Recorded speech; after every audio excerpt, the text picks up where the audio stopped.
Hey my friends, it's me Tracy and I'm coming on. I am in my shower and I just want to come on because today I am going to be showing you guys how I shampoo and condition my hair to set my hair up for success. So welcome to my channel, you guys.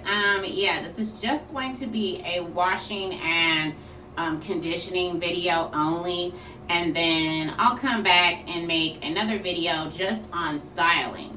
So this hair has not been washed in like about 10 days. It's actually been up because it's been so hot here, y'all. So yeah, so I'm just coming on to show you guys how I wash my hair. So first, we're going to start by wetting it. So I'm gonna turn on my shower.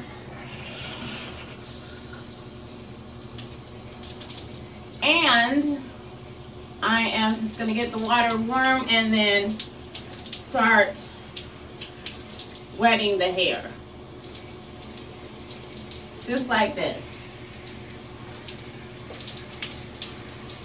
I'm just gonna get it like nice and saturated with the water. And this is just like what I do every time I get ready to wash my hair. It really doesn't take like a long time for it to get wet. But I try to like really spend some time just letting the water run over my hair to wet the hair so I can prep it for receiving the shampoo. I'm going to take this shampoo right here. I don't really need like a lot of it.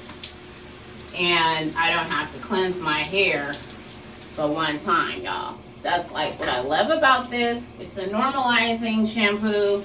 And it just gets my hair really clean and my scalp really clean. So I'm just emulsifying it in my hands first before I put it in my scalp. So let's turn the water off. And then this is what I do. I just kind of get it in my scalp like this. So the amount that I use with this shampoo is I only use like about a quarter size amount, and that's all. When I first started using this hair care line, y'all, I did not like it at first. It took probably about 3 weeks of me using this system for me to like it. A lot of times when we are doing our hair, we really don't spend enough time shampooing and allowing the shampoo to do its job, right? So yeah, I only actually will shampoo one time with this particular line here, because one time, the very first time I used it, y'all, I did like 2 shampoos, and what I found was that was just too much. I really didn't need to do that because my hair was actually very clean. So I also noticed that this shampoo actually takes off the buildup, and it almost feels like it's kind of stripping, but not really. So yeah, that was one of the reasons why I didn't like it at first, because I felt like, oh my God, I don't know if I'm gonna like this shampoo or this line. My son was using it before me, and he was like, Mom, I'm never going to anything else. This is like the business. And I'm like, what? And he originally started using it because he was taking a medication that was causing him to, or had caused him to lose some of his hair. So since he's been on this line much longer than I have, it has helped to promote hair growth and help for his hair to start filling back in, promoting a good healthy scalp so that his hair can just grow back in nicely. And it's been doing that, especially as he comes off of the medication. This shampoo is also kind of low lathering, which that's another thing that I like about it. So it doesn't doesn't take a long time for it to rinse out of your hair. So again, I just spent some time, right, just working it through in that scalp and getting my scalp just nice and healthy. So this is all I do. Just looks like this. I'm going to rinse it. So let's rinse. So when I rinse my hair, this is how I do it. I actually agitate the scalp, rinsing all of the shampoo out of my hair. And as it rinses out, it's just gonna feel like super, super clean. And also your scalp is going to feel stimulated from working the shampoo into your hair. So as the water is going on your hair, you can feel the stimulation in your scalp. So it's kind of like a light cooling, I would say, feel. And this is just how I make sure that all of the shampoo is out of my hair.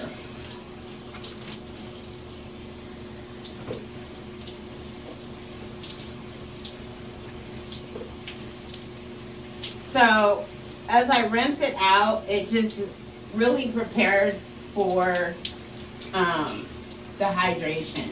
My hair is totally ready to receive what the hydration that I'm about to put in it.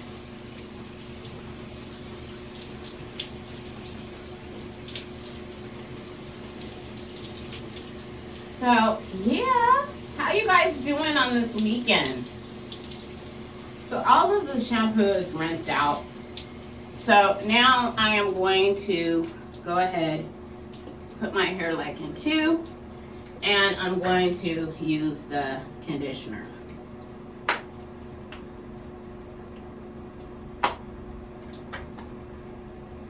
About that much. Emulsify it. Working from the mid to bottom and kind of working up like that. That's how I do it. Just smoothing it into my hair. When you first use this conditioner, because your hair will kind of feel just extremely naked, I really recommend that you do not rake the conditioner through your hair. Rather, you push it in and smooth it, because you want to allow for the conditioner while it's sitting on your hair to do its magic. So I might go through and just pull it apart where it wants to move away from each other. The curls want to like move away. So I'll do that. And then take some more for the other side.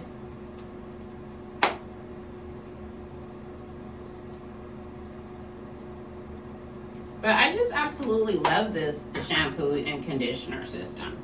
It just works really good. Got my hair trimmed last weekend, and how I know that I don't need to clarify is because this was the first time that I went and got my hair trimmed, and my hairstylist did not go, "When's the last time that you clarified your hair?"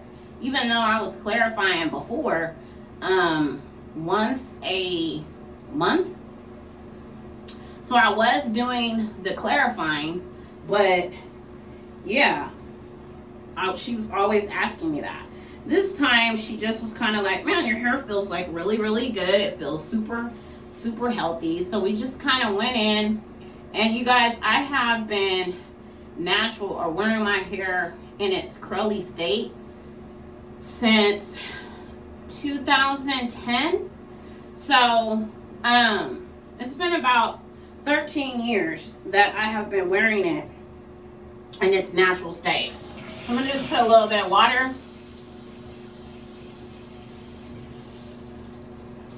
And smooth it through. I'm just going to just use a little tiny bit more.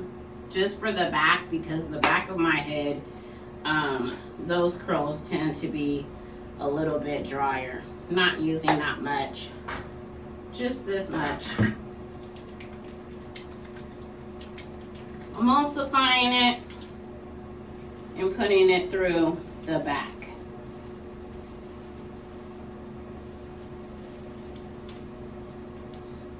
Making sure that I get underneath as well. So I want to then I'm going to just go ahead and massage this conditioner into my hair. You want to do that so that you can just really get all of the conditioning properties for your scalp and hair. So just doing a little bit of massaging. And while I'm doing this, the conditioner is sitting on my hair and just kind of doing its magic. I call it working the tangles out, because that was one of the other things that I noticed, you know, when I started using this hairline, is that my hair is not super tangly. When I let it sit onto my hair, it just kind of melts the tangles away, which is really, really good, because with tighter curls, we really want for our hair, you know, we don't want it to be tangled. So the less tangly, the better, right? And the faster we can go detangling our hair, the better. So I'm just massaging it through. So yeah, it's been a lot happening, you guys, online. A lot of kind of drama centered around curly cuts. And you guys, like I had said, I've been curly for 13 years. And when I first started my curl journey, and I learned about curly cuts, primarily the Diva cut, I have been getting my hair cut that way for my entire curl journey, natural hair journey. And I've never had a problem. Of course, I have never been one to straighten my hair or blow dry it outside of diffusing or sitting under a hooded hair dryer. So I've never straightened my hair, but I never felt like my hair was compromised in any kind of way, because it's still growing, it still looks healthy. Yeah. So I think that sometimes when we get online, and that's one of the things that I noticed, because whatever you're saturating on, right, is what you're going to believe. So if you're saturating on a lot of gossip, and if you're saturating just on things that aren't necessarily true, then that becomes your belief system. And then it can create fear, doubt, and disbelief in what you have been doing, especially if you don't show, if your hair doesn't show any signs of damage in any kind of way, you're not having a hard time,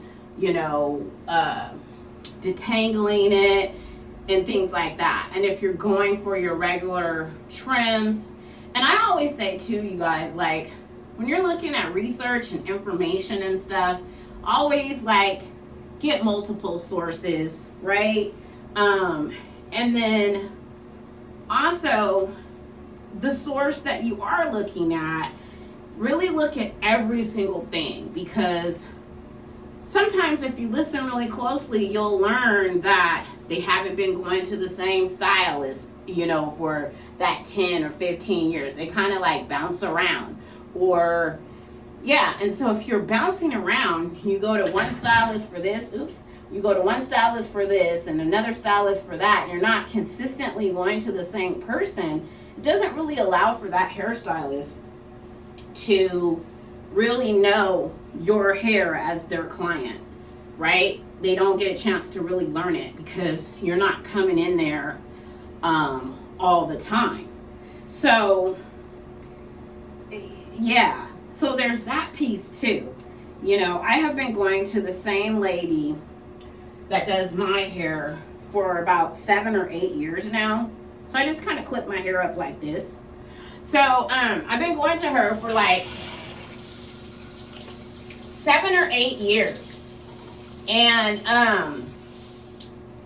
you know, we have a good rapport and a good relationship.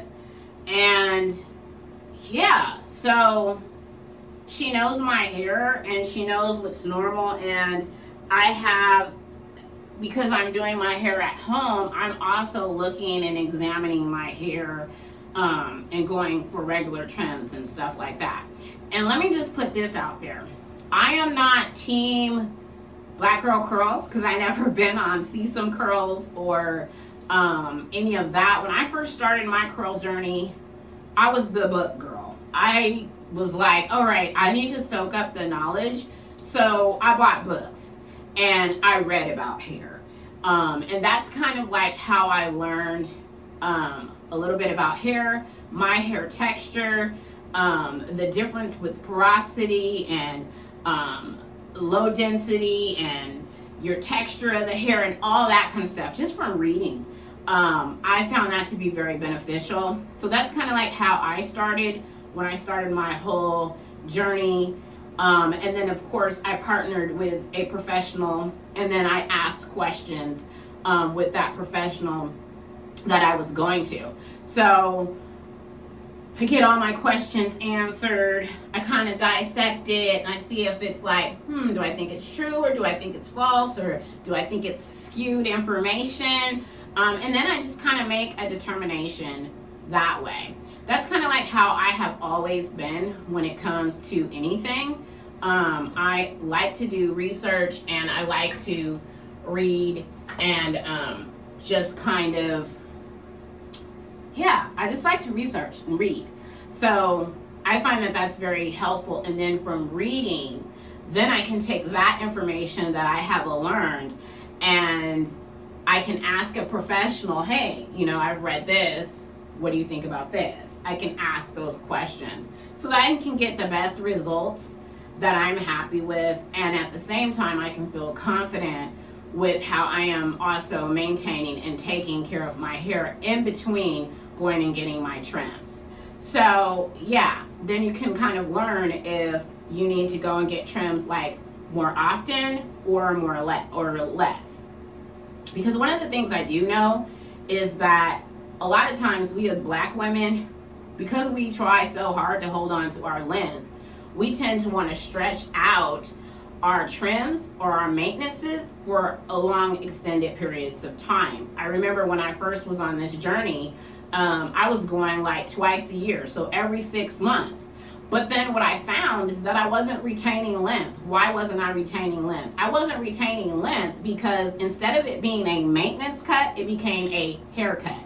Because they actually had to take into consideration that I hadn't been in there for a while, right? And so therefore, I had to get more cut off. So then it looks like, oh, my hair is not growing out, or dang, it's staying at the same length. Because I wasn't going in like I should be. So there's that too. And some people's hair growth rate grows faster. And if your hair is growing faster and you're doing like a lot of manipulation, whether that be twist outs or you're blow drying your hair, you know, straightening it out, that all takes into consideration too about the hair health, your hair health, or if you're even going to be getting split ends.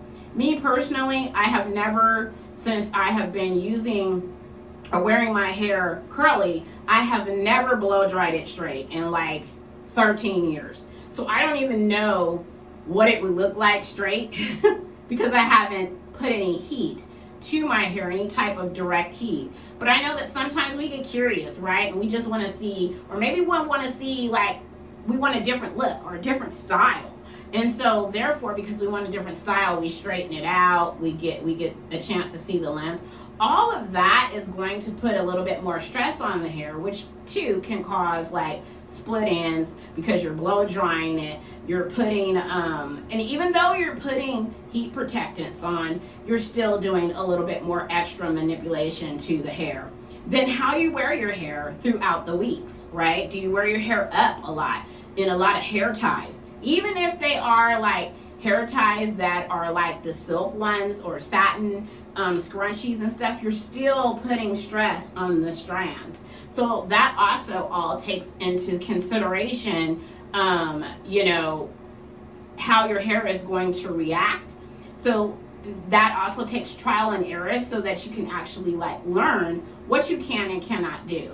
An example of that would be like, you know how some people put their hair at night, they put it in the high ponytail with the scrunchie? Well, I tried that in the beginning, and this was what I found. I found that I cannot do that because my curls back here, I have them hermit curls. They're the little tight curls, and they kind of draw up. If I was always to put my hair up, and I did this from trial and error, putting my hair up, I was putting too much stress on my hair back here. So what was happening was, even though I'm only doing that for a limited amount of time with a scrunchie and sleeping with a bonnet and sleeping on a satin pillowcase, I was still experiencing some breakage. And so therefore, my hair was not growing in the back. So it was taking a long time for these hermit curls to kind of catch up. And so every time I go for my trims, I was like, dang, why does my hair look all thin? Especially if you look in some of my older videos, I kind of talk about, I hate how my hair looks like see-through at the bottom. Well, a lot of times it is what we are doing to our hair. And so, yeah, what works for some people might not necessarily work for you, or you might have to tweak it a little bit. So if you're one that likes to put your hair up, it might be better to find a gaiter, right? Or a lock sock to put your hair up without the manipulation of something that's going to be really tight, like a scrunchie. Even though you're only putting that scrunchie on your head like one time, you're not like, you know, making it tight or anything, you're just doing it one time. Even that, sometimes it just doesn't work for everybody. I know that it didn't work for me. So I found that sleeping with a silk wrap worked a lot better with, you know, for my hair. I couldn't wear those big, huge bonnets, right? Because what that does was it allowed too much movement in the night. And so that didn't work for me either. So I wasn't waking up with the nicest curls. So I needed a little bit of something that was going to kind of hold my hair in place while I was sleeping without allowing it to do a lot of movement. But I say all this just to say, you guys, that sometimes when, you know, we're looking at stuff and looking at other people and what other people are doing, just because it's working for them or appears that it's working for them, right, doesn't always necessarily mean that it's true. And so therefore, we have to really sometimes pay attention to our own hair, our own texture, our own curls, and just do what's going to be best for us, right? So, yeah. And don't feel, you know, funny about challenging your hairstylist that you've partnered with if you don't believe or agree with something that they have told you.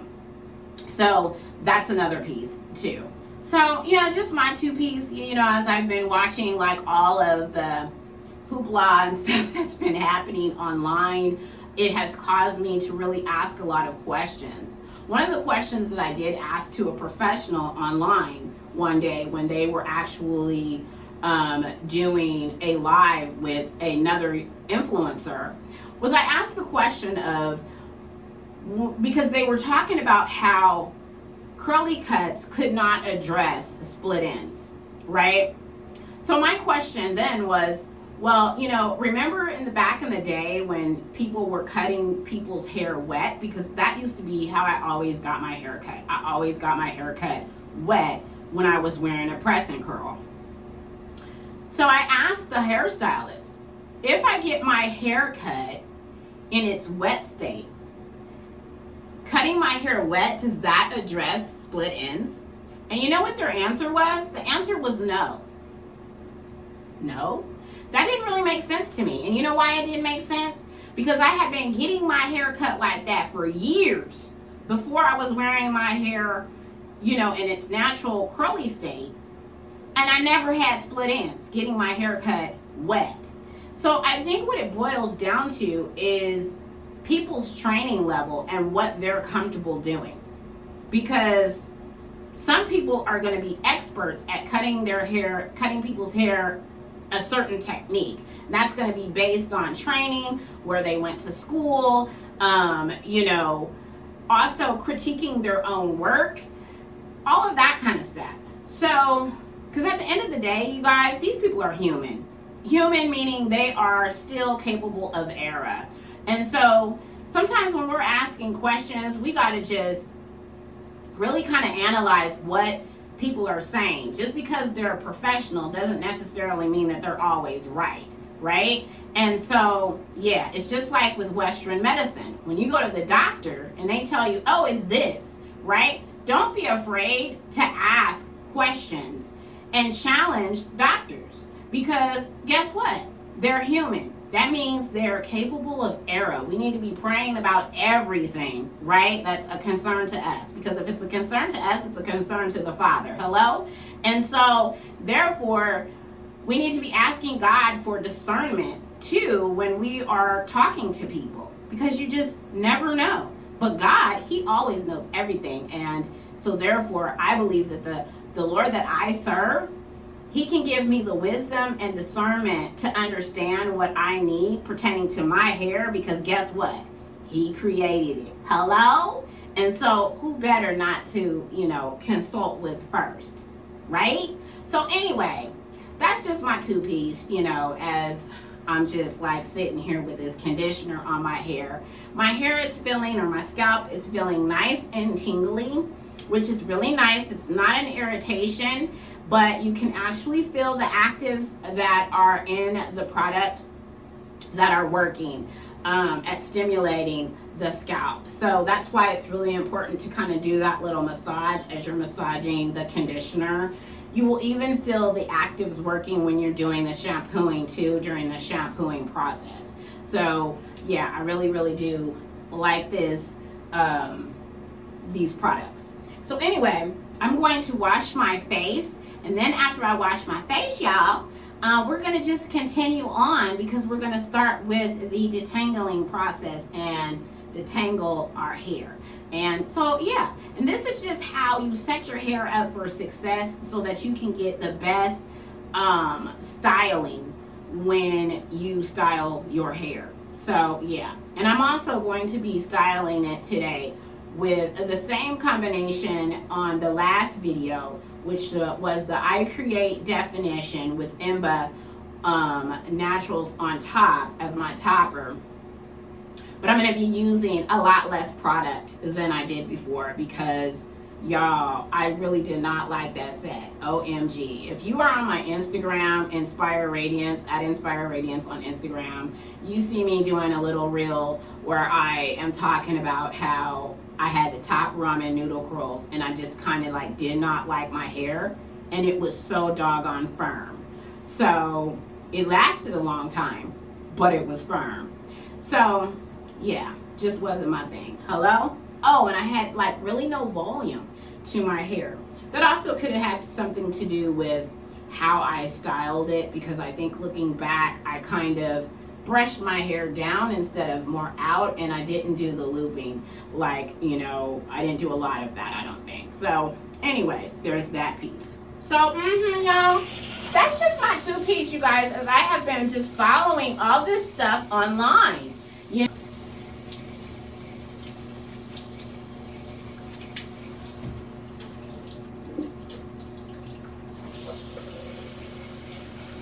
I'm using this water because I want to keep my hair like super wet.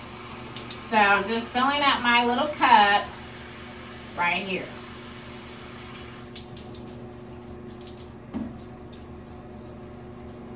So this conditioner has been sitting on my hair for a while, doing its magic. So, and as you can see, it's just, yeah, this is how it how it looks. So I'm gonna go ahead and separate the hair, and I'm going to just not rip my hair apart, but I'm just like taking it apart like where it wants to go or separate.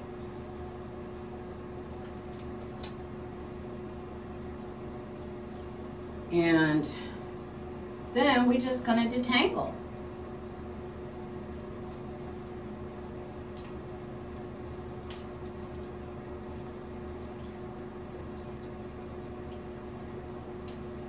Every time I try to like detangle my hair or separate it, y'all, I always try to not separate it in the same areas.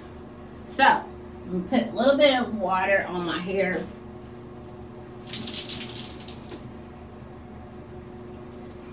And then work it through just like so.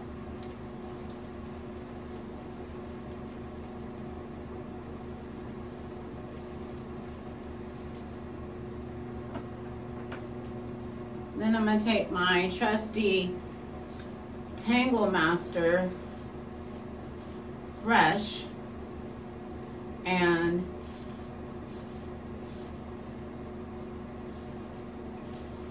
just detangle my hair. And as you can see, this is like real time. So this is how well this conditioner works. It has a slip. It literally helps to melt the curls away. I mean, not melt the curls away, Lord Jesus. Melt the tangles, y'all, away. So I'm not doing a lot of, putting a lot of tension on my hair or anything like that. That's what I love about the science behind this product. It just works amazing. So yeah, your hair is going to feel like seaweed. That's what you want.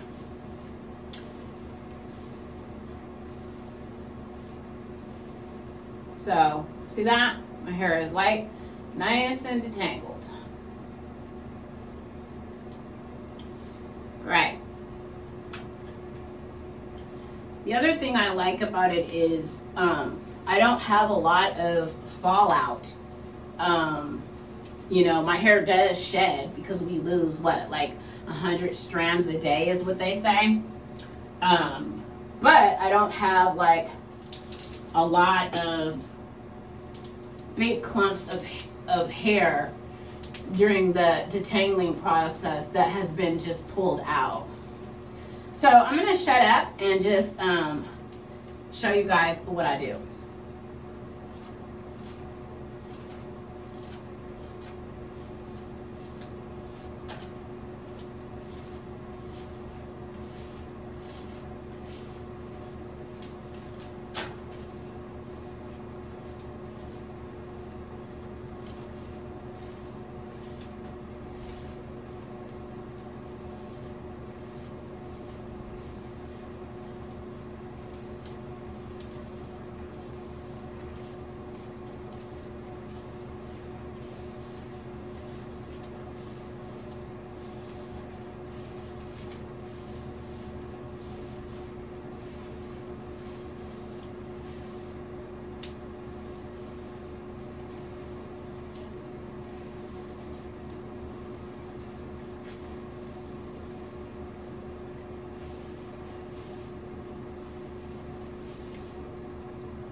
going to squish to condition. This is the amount of hair from the detangling that came out of my brush. Then here's another little piece from when I washed my hair. So these two together, that's about what I got. So yeah, and that's pretty much like every wash day when I stay on my regular routine. If I go like 10 days, 14 days, I'm gonna have much more, more shed hair. So I'm squishing to condition now.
So I'm just going to cool water rinse the rest of my hair, and then that's going to be it.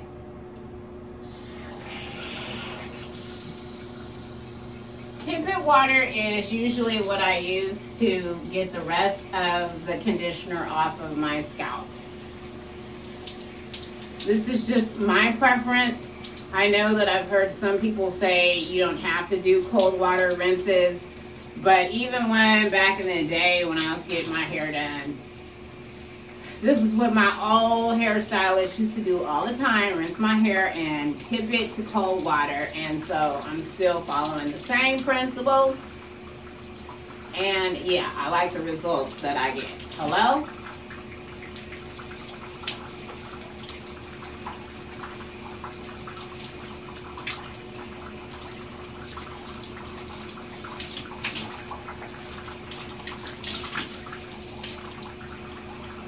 I also feel like when I do it that way, my hair feels a lot smoother.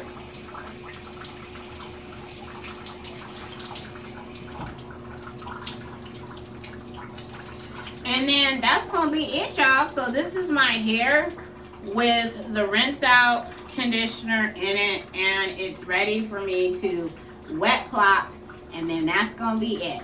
So again, I just wanted to come on. I hope that this helps somebody on how to properly set your hair up with properly spending the time shampooing it and spending the time conditioning it and leaving the conditioner on to do its work so that it can detangle your hair, and then, you know, pushing that conditioner in to your hair at the very end. So if you've tried these tips, you know, let me know if you've tried them and how they're working for you, and if you notice any changes in how well your hair holds on to hydration. All right, y'all. Peace through fingers. I'll talk to you on the next one. Bye for now.